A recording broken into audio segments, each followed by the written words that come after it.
Bien, continuando con la explicación de nuestro sistema, entonces tenemos que el intercambiador abierto de un proceso de mezcla, en el cual habíamos dicho que como balance general están mezclándose aquí los dos fluidos, ambos tienen cierta cantidad de masa, y de ellos pues hay un proceso de igualación de presiones. El proceso de calor en términos generales para este intercambiador de mezclado es igual a cero, es decir, solamente se llega al equilibrio y son despreciables en las variaciones de la energía cinética y la energía potencial. Por lo cual, principalmente este cambio, o en el caso de los procesos, queda encaminado a una relación principalmente de la entalpía, en donde vamos a tener el flujo 1 multiplicado por su entalpía, el flujo másico 2 por su entalpía, menos el flujo másico 3 por su entalpía. Recordando que esto del 1 y el 2 son entradas y el 3 es salida, por lo cual el balance queda en términos de cero. En este caso, recordando que el flujo másico está en términos de los kilogramos por segundo. Y la aplicación, el principio, pues principalmente se da en los calentadores de agua de alimentación o los calentadores de paso, por ejemplo, en donde podemos generar esta parte de calentamiento. Recordando en ello que pues vamos a tener estas fases de la fase líquida, la fase húmeda y la fase de vapor. Para ello, uno de los fluidos tiene que estar extremadamente caliente, por ejemplo, el fluido 1, lo ponemos en rojo, el otro ligeramente a temperatura ambiente, al mezclarse se mezclan en una temperatura idónea y llegan a un fluido 3 que realmente no es tan caliente o no es, o simplemente es caliente, pero sigue siendo la misma concentración de masa. Ahí es la parte interesante de la variación de la temperatura con respecto a las entalpías. Un generador de vapor, por ejemplo, en este caso, lo que vamos a tener es energía. Aquí el vapor va a tener agua líquida de entrada, vapor de salida, y como parte importante, la energía que va a estar fluyendo para generar el vapor.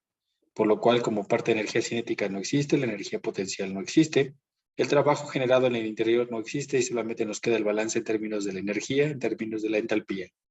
Por lo cual, la transferencia de calor se da en términos del cambio de entalpías, mientras que los demás sistemas se encuentran en, por ejemplo, la cinética y el trabajo. Cinéticas son igualitarias, la diferencia que existe entre la energía potencial se desprecia, aunque sea este es el diseño, y en el caso del trabajo, pues es igual a cero. En el análisis energético de un compresor ideal, en comparación, entonces tendríamos las fases del compresor, por ejemplo, del punto A al punto B, en un sistema isobárico, recordando que aquí es la misma presión.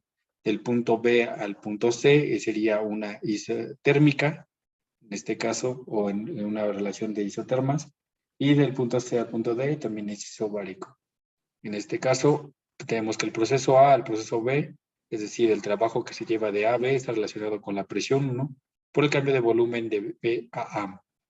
Y eso es igual a la presión 1 por el volumen 1.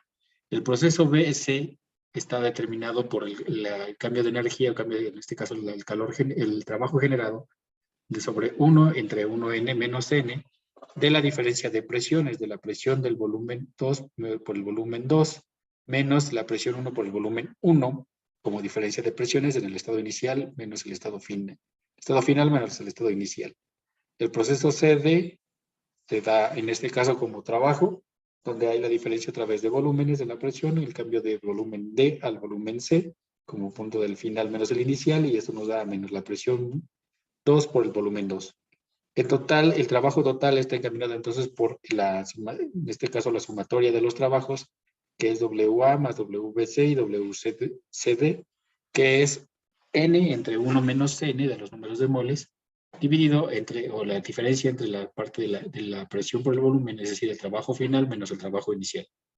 Si, en este caso, si el sistema es cerrado, que es lo que nos marcaba el temario. En el caso de un sistema abierto, se obtendrá la misma expresión, dado que en el caso del trabajo, la única parte que se puede generar son difusión de energía o de energía cinética o de potencial al ambiente. Pero en algunos aspectos estos pueden ser despreciables o muy pequeños en comparación con esto. Ejemplo, podríamos tener, por ejemplo, 1000 kilojoules de trabajo y por segundo, mientras que, por ejemplo, podríamos tener acá 1. Si tenemos 1000 contra 1 es una porción muy pequeñita que puede ser despreciable en términos generales. 1001 en un aspecto general pues no tendría tanto efecto. Aplicación de este principio de sistemas abiertos, por ejemplo, el caso de régimen estacionario, si nuestro sistema está estacionario y vamos a migrar de la entrada de C1 a nuestra salida C2 a través de los diferentes estados, desde la altura Z1 a la Z2, y una variable Z, entonces aquí ya empezamos a tener diferencias de energías cinéticas y potenciales. Para lo cual, la presión va a estar en función del tiempo, la temperatura está en función del tiempo y la energía cinética, pues la variación va a estar al final en función del tiempo. En cada punto de nuestro sistema tendremos que la cuenta de la variación de la masa y de la energía. Entonces el balance de la materia nos quedaría en masa que entra a nuestro sistema es igual o menos la masa que sale del sistema es igual a la variación del sistema. Y esto sería el cambio de la masa con respecto al tiempo es igual a la sumatoria de la entrada menos la sumatoria de salida. El balance de energía está dado por la energía que entra menos la energía que sale y la variación de energía la variación de la energía en todo el sistema. Esto sería en términos como la variación de la energía en el sistema a través del tiempo es igual al calor menos el trabajo más la sumatoria de la entalpía por la energía cinética por la energía potencial menos de entrada menos la energía, en este caso la masa, por la entalpía, por la energía cinética, por la energía potencial de salida. En este caso, si nuestra M, o bueno, nuestra masa, nuestro fundamento, está multiplicando, es para eliminar las entalpías específicas, la cinética específica, la potencia potencial específica. Ejemplos de procesos no estacionarios, por ejemplo, aquí en el seguimiento, la carga de un depósito, en donde va a incluir cierta cantidad de agua y va a seguir corriendo o fluyendo. En este caso vamos a tener una presión 1, una turbina de temperatura 1, una presión 2 y una temperatura 2 en una transferencia de calor. Y en la descarga de un depósito, por ejemplo, pues vamos a tener los mismos parámetros, presión 1 y temperatura 1, una presión 2 y temperatura 2. El arranque de las turbinas, compresores y calderas, para eso se utiliza este tipo de diseños. Y de esta parte sería todo. Referente a nuestro complemento de nuestra energía, de nuestra primera ley de la termodinámica, referente a sistemas cerrados y abiertos. Mencionamos que son muy similares el cerrado y el abierto. La diferencia, pues, radica en cantidades muy pequeñas de los elementos de la energía cinética y potencial. Entonces, continuaremos con otra parte de la sesión de videos.